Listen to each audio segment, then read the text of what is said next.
Mēs atnācām uz šo māju dzīvot, un te dzīvoja daudz cilvēku. Tur vairākas ģimenes. Pusē bija viena ģimene, augšā bija 2 dzīvokļi, pa kreisi un pa labi. Un šeit lejā agrāk rādīja kino. Šeit lejā, kur bija liela zāle, tad, kad mēs atnācām. Un es atceros kā bērns, ka viss smaržoja pēc tāda senatnīguma, vai ne? Un tad kino šeit vairs nerādīja, kad mēs atnācām, bet agrāk nebija tik ļoti pieejamas bibliotekas, un brauca piekdienās bibliotekāre, un tad šī bija kūts.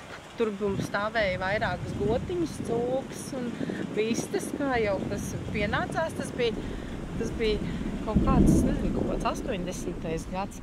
Un šeit bija klēts, pasakaina klēts te bija.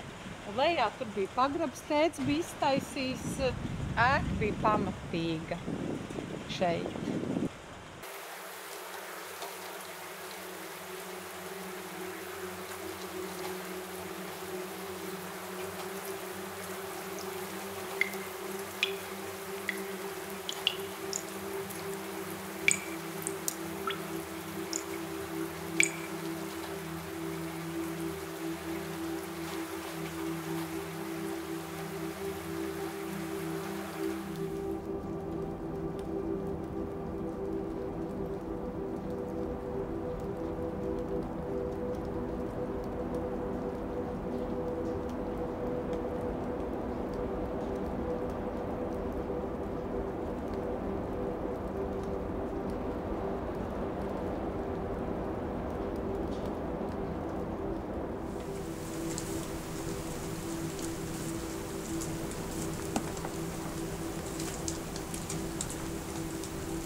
Cik sen šā māja ir pamesta? Kāpēc?